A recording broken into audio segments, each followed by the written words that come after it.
अब सत्ता की लड़ाई और भी बढ़ने वाली है, क्योंकि रईसी को राष्ट्रपति बनाने में खमनेई का आशीर्वाद ही सबसे अहम था। अब ये आशीर्वाद किससे मिलेगा, ये रस्साकशी ईरान की राजनीति में तेज होने वाली है। खमनेई किसी भी हाल में उदारवादी चेहरा आगे नहीं आने देंगे। क्या रईसी की खाली जगह भरने से ईरान के कट्टर नेताओं के बीच भी होड़ लग जाएगी? ये सवाल खमनेई के सामने जरूर होगा, और इसी का संदेश देने के लिए खमनेई रईसी के परिवार से मिलने भी पहुंचे। पूरे के पूरे पश्चिम एशिया में किस तरह से अरब वर्ल्ड के साथ मिलकर काम कर सकते हैं, किस तरह से पाश्चात्य जगत के साथ रिश्ता बनाए, किस तरह से सैंक्शंस को हटाए, और किस तरह से वो ईरान, चीन के साथ और रूस के साथ अपना संबंध बनाए रखे, किस तरह से तुर्की के साथ वो अपना संबंध बनाए। इस तरह कई सारी चुनौतियां जो विदेश नीति की भी है, आंतरिक सुरक्षा की भी है, आंतरिक समस्याओं की है, शासन की है, प्रशासन की है, तो ये सारी समस्याएं हैं। रईसी की जगह लेने के लिए फिलहाल 4 चेहरे सबसे आगे चल रहे हैं। पहला नाम है देश के अंतरिम राष्ट्रपति मोहम्मद मोखबर। दूसरा चेहरा है ईरानी संसद के स्पीकर बघर गालिबफ का। गालिबफ ईरानी सेना के चीफ भी रह चुके हैं। रेस में तीसरा चेहरा है ईरान की सुप्रीम कोर्ट के chief justice Ghulam Hossein Mohseni का। मोहसेनी खमनेई के करीबी हैं।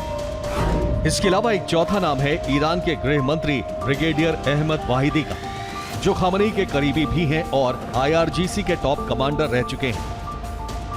तो कुछ अननोन डार्क हॉर्स भी आ सकते हैं।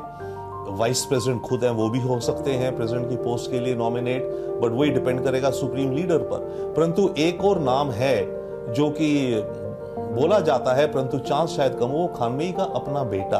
उनके बेटे की उम्र करीब 55 साल है। वो already minister of state rank के थे इस प्रेजेंट रईसी सरकार में, और वो एक राइजिंग लीडर माना जाता है। परंतु सुप्रीम लीडर क्या खुलेआम अपने बेटे को ही प्रेसिडेंट के लिए प्रमोट करेगा, उसका चांस शायद कम है। परंतु हाँ, वो एक नाम है जो कि सर्कल्स में आ भी रहा है। सारे सवालों की सुई घूमकर उस रहस्य पर आ जाती है जिसकी वजह से ईरान में ये खलबली मची है। क्या रईसी की मौत दुर्घटना थी या हाई प्रोफाइल हत्या? इस मलबे में मौत का राज छुपा है। पहले खबर आई कि कोहरे की वजह से पायलट रास्ता नहीं देख पाया, लेकिन फिर सरकारी रिपोर्ट में आया कि हेलीकॉप्टर क्रैश के वक्त आसमान साफ था। इजराइल की खुफिया एजेंसी मोसाद पर पहले भी ऐसी हत्याओं का आरोप लगता रहा है, तो ये शक और भी गहरा हो गया। इसको उड़ा दिया गया। अगर वेदर खराब है तो टाइगर क्यों उड़ते हो? और किसको पता लगा कि सारे लोग विदेश मंत्री और ये जनरल साहिबान और प्रेसिडेंट एक ही हेलीकॉप्टर में बैठे थे?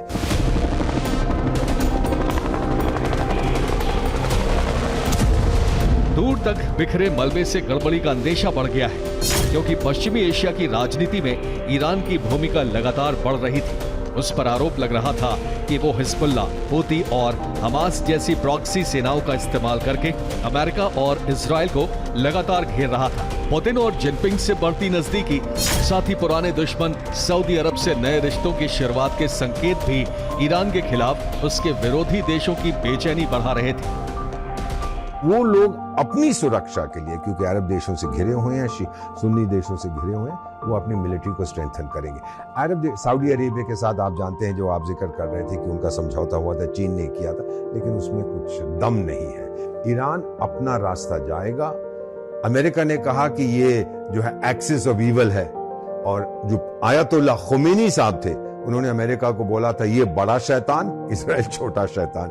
जब तक ये माइंडसेट इनका है तो इनमें समझौता नहीं होगा। और ये ईरान, अगर ये सोचते हैं कि ईरान को किसी तरह से हम कमजोर करके तोड़ देंगे, ये गलत है।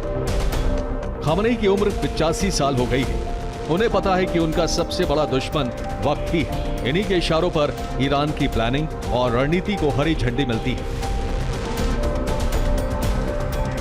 इस्लामिक गणराज्य के संस्थापक आयतुल्लाह रूहुल्लाह खमनेई ने इजराइल की तुलना कैंसर वाले ट्यूमर से की थी और कहा था कि पूरे मुस्लिम समुदाय को एकजुट होकर इजराइल का विरोध करना चाहिए। इजराइल भी अंतर्राष्ट्रीय मंचों पर ईरान से अपने टकराव को छुपाता नहीं है। अब खमनेई के इशारों पर ईरान मुस्लिम देशों को एकजुट करना चाहता है। ईरान शिया बहुल देश है और उसकी कई सुन्नी देशों से नहीं बनती है। सऊदी अरब और ईरान के बीच भी रिश्ते अच्छे नहीं रहे, लेकिन अब धीरे धीरे शिया और सुन्नी देश इजराइल के खिलाफ एक सुर में बोलने लगे। खamenei 1989 में सुप्रीम लीडर के पद पर बैठे थे। इससे पहले वो 1979 में ईरान में हुए तख्ता पलट के बाद 1981 में राष्ट्रपति बने। 1989 तक वो इसी पद पर रहे और उसके बाद सुप्रीम लीडर बनाए गए। यानी ईरान में सबसे ताकतवर अली खामेनेई ही है, जो न सिर्फ धर्म बल्कि विदेश नीति, रक्षा नीति, रिवॉल्यूशनरी गार्ड, इन सब के आखिरी फैसले लेते हैं।